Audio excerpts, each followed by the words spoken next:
अस्सलामु अलैकुम students, welcome to another video tutorial in my YouTube channel Medicology. आज जो हमारा टॉपिक है वो है गैमेटोजेनेसिस। छोटा सा टॉपिक है और छोटी सी वीडियो भी बनेगी ये। अगर आपने अभी तक चैनल को सब्सक्राइब नहीं किया है या आप पहली दफ़ा वीडियो को देख रहे हो तो अभी के अभी सब्सक्रिप्शन के बटन को दबा दो। इसके कोई चार्जेस नहीं है और अगर चाहो तो मेरा चैनल अपने दोस्तों के साथ भी शेयर करो, दूसरे स्टूडेंट्स के साथ शेयर करो। देखो थिंग इज़ दैट कि ये काम मैं इसलिए कर रहा होता हूँ क्योंकि बहुत बड़ी पॉपुलेशन ऐसी है जो कि स्टूडेंट्स ऐसे हैं जो कि ख़ुद से पढ़ रहे होते हैं तो उन्हें प्रॉब्लम तो ज़रूर आ रही होती है। तो मेरी कोशिश ये है कि जो लोग कोचिंग अफोर्ड नहीं कर पाते या कोचिंग में पढ़ रहे होते हैं लेकिन उन्हें प्रॉब्लम आती है तो उन्हें उनका टॉपिक ईजी बना सकूँ, उनकी लाइफ में आसान कर सकूँ फॉर बायोलॉजी। मेरी कोशिश यही है। तो काइंडली अपने दोस्तों के साथ भी इसको शेयर करो, बस आपने इतना सा काम करना है। तो अब हम स्टार्ट करते हैं गैमेटोजेनेसिस। गैमेटोजेनेसिस का मतलब ये है कि जेनेसिस का मतलब है फॉर्मेशन, प्रोडक्शन और गैमेट का मतलब है गैमेट्स यानी सेक्स सेल्स यानी रिप्रोडक्टिव सेल्स। यानी ऐसा process, the process of formation of sex cells और गैमेट्स इज कॉल्ड गैमेटोजेनेसिस। अच्छा, अभी गैमेटोजेनेसिस एक स्पेसिफिक ऑर्गन में होती है जिसको हम गोनेट्स कहते हैं। यानी मेल की बॉडी में मेल गोनेट्स जिसको हम टेस्टिस कह रहे होते हैं और मेल की बॉडी में यानी टेस्टिस में जो गैमेट्स प्रोड्यूस होते हैं हम उनको स्पर्म कहते हैं। और ये प्रोसेस यानी गैमेटोजेनेसिस इन मेल कहलाता है स्पर्मेटोजेनेसिस। और फीमेल की बॉडी में जो गोनेट्स होते हैं उनको ओवरीज कह रहे होते हैं और उनकी बॉडी में जो सेल बनता है उनको ओवा या एग बोलते हैं। और ये प्रोसेस कहलाता है oogenesis। ऊ का मतलब होता है एग। सही है। तो हम दोनों प्रोसेस को एक एक करके देख लेते हैं। सबसे पहले स्टार्ट करते हैं स्पर्मेटोजेनेसिस। स्पर्मेटोजेनेसिस कैसा प्रोसेस है? देखो भाई, स्पर्मेटोजेनेसिस यानी एक स्पर्म, ये जो सेल है ये पूरा प्रोसेस होने में कितना टाइम लग रहा होता है? 10 वीक्स का टाइम लग रहा होता है। लेकिन मल्टीपल सेल्स में होता है तो मल्टीपल मिलियंस ट्रिलियंस में स्पर्म प्रोड्यूस हो रहे होते हैं। अच्छा भाई, ये लेकिन एक बार ये पूरा प्रोसेस होने में 10 वीक्स का टाइम लगता है। अच्छा भाई देखो, होगा क्या, जो सेल यानी जो जर्म सेल होता है इन फॉर स्पर्मेटोजेनेसिस हम उसको कहते हैं स्पर्मेटोगोनिया। स्पर्मेटोगोनिया में सबसे पहले क्या होगी? माइटोटिकली स्पर्मेटोगोनिया मल्टीपल सेल्स में डिवाइड होगा सेवरल जनरेशन तक। माइटोसिस इसमें चलती रहेगी, ये डिवीजन होती रहेगी, डिवाइड होता रहेगा और फिर फाइनली क्या होगा, जो सेल्स बनेंगे उनमें ग्रोथ होगी और जो ग्रोथ के बाद जो सेल बनेगा वो कहलाएगा प्राइमरी स्पर्मेटोसाइट्स। अच्छा देखो, यहाँ पर 4 क्रोमोसोम्स है। वैसे ह्यूमन में 46 होते हैं, वैसे किसी भी एनिमल में यही प्रोसेस हो रहा होता है। लेकिन अगर ह्यूमन में 46 है, अब 46 यहाँ पे दिखाना पॉसिबल नहीं था। देखो 4 क्रोमोसोम्स है, माइटोटिकली डिवाइड हो रहा है, क्रोमोसोम के नंबर पे कोई फ़र्क नहीं पड़ रहा। फिर उसके बाद जो ग्रोथ हो रही है यानी इंटरफेस का टाइम आ रहा है, उसके बाद ये क्रोमोसोम्स के नंबर डबल हो जा रहे हैं। अच्छा सॉरी, नंबर डबल नहीं हो जा रहे, ये क्रोमेटिड्स डबल हो जा रहे हैं। सही है। देखो ये सारे सिंगल क्रोमेटिड्स दिखाए, यहाँ पे डबल क्रोमेटिड्स दिखाया। अब क्या हो रहा है? प्राइमरी स्पर्मेटोसाइट्स, अब ये जाएगा मियोसिस की तरफ।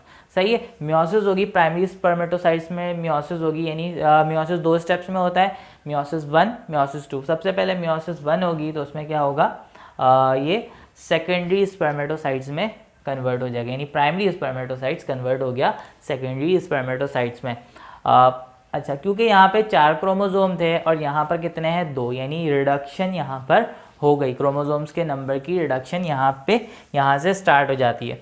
फिर उसके बाद क्या होता है, इस सेकेंडरी स्पर्मेटोसाइट्स में मियोसिस 2 होगी, यानी पहले मियोसिस 1 यहाँ पर और मियोसिस 2।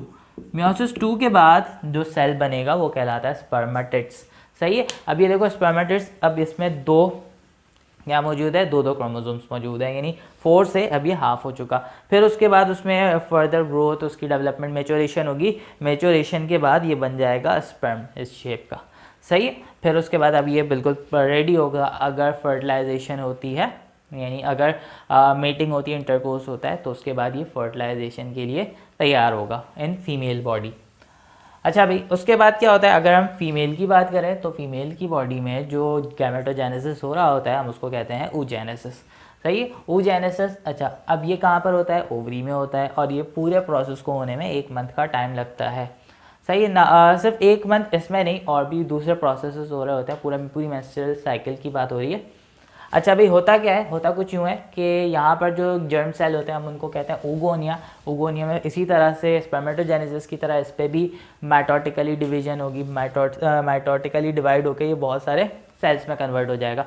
बेसिकली होता ये है कि ऊगोनिया के बाद जो ऊ सेल्स बनते हैं, ओवा सेल्स बनता है, वो एक ही बनता है, सही है। लेकिन होता बेसिकली ये है कि जो ऊगोनिया यानी जो ऐसे सेल्स होते हैं जो प्रोड्यूस कर रहे होते हैं, जो कि जिनमें डिवीज़न होती है, वो मल्टीपल होते हैं। तकरीबन 2 लाख से ज़्यादा oocytes बनते हैं और फिर उसमें से 450 के करीब ऐसे होते हैं जो कि एक्स सेल में कन्वर्ट हो जाते हैं, सही है, जो कि 1-1 महीने के टाइम से ये कन्वर्जन हो रही होती है। अच्छा, अभी बेसिकली होगा क्या, देखो अच्छा ये वाली बात भी ना मेंस्ट्रुअल साइकिल वाले टॉपिक में मैं डिस्कस करूँगा। अच्छा, अब हुआ क्या, देखो जब ये ग्रोथ हो गई तो ये क्या बन गया, प्राइमरी oocytes बन गया। प्राइमरी oocytes में क्या होगा, देखो यहाँ पर इन दोनों में फ़र्क क्या है, जो oocytes होते हैं ना, यानी जो एक्स सेल्स होता है उसका साइटोप्लाज्म बड़ा होता है, क्योंकि उसी ने जाइगोट में कन्वर्ट होना होता है, और जाइगोट में कन्वर्ट होने के लिए साइटोप्लाज्म का बहुत अहम रोल होता है। और फिर एम्ब्रियो होगा, मतलब उसको फूड नॉरिशमेंट चाहिए होती है एम्ब्रियो को, तो ये सारी चीज़ें जो प्रोवाइड करता है वो कौन प्रोवाइड करता है, एक्स सेल प्रोवाइड करता है, उसी के साइटोप्लाज्म से प्रोवाइड होता है। तो इसका मतलब है ये बहुत बड़ा सेल होता है। हाँ, ह्यूमन बॉडी का सबसे बड़ा सेल जो होता है वो एक्स सेल ही होता है इन फीमेल बॉडी, सही है, वॉल्यूम वाइज।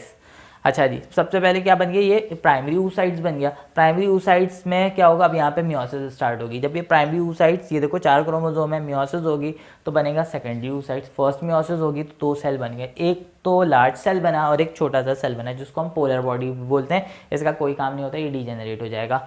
अच्छा, अभी उसके बाद क्या होता है, सेकेंडरी oocytes है। अब मियोसिस 2 के बाद देखो ये पोलर बॉडी भी में भी मियोसिस 2 होगी और इस सेकेंडरी oocyte में भी मियोसिस 2 होगी। तो इस सेकेंडरी oocyte से मजीद फिर 2 तरह के सेल बनेंगे, जिसमें मैच्योर ओव्यूम होगा जिसका साइटोप्लाज्म भी बड़ा होगा, सही है। और फिर उसके बाद इससे जो दूसरा सेल बनता है, ये 2 सेल और ये पोलर बॉडी, ये 2 सेल में कन्वर्ट हो जाएंगे। ये सारे पोलर बॉडीज़ बन जाते हैं जो कि बाद में जाके डीजेनरेट हो जाएंगी, सही। और फिर उसके बाद ये मैच्योर ओव्यूम जो है वो फीमेल बॉडी में रिटेन रहता है फॉर अ टाइम बीइंग, अगर फर्टिलाइजेशन हुई तो उसके लिए, और अगर नहीं हुई तो फिर ये बॉडी से वेस्ट हो जाता है मेंस्ट्रुएशन के ज़रिए। तो that's all about gametogenesis. I do hope आपको ये टॉपिक समझ में आया होगा, और अगर बच्चों टॉपिक समझ में आ गया तो चैनल को ज़रूर सब्सक्राइब करो, फ्रेंड के साथ भी शेयर करो। मैं दूसरी बार बोल रहा हूँ इस वजह से क्योंकि सब्सक्रिप्शन ज़्यादा ज़रूरी है। सब्सक्राइब लाजमी किया करो, कोई चार्जेस नहीं लगते, कोई डिडक्शन नहीं होती, कोई प्रॉब्लम नहीं होगी आपके लिए। जस्ट एक बटन को दबाना है और बेल आइकन को प्रेस करना है। वीडियो को लाइक करो। Thank you so much.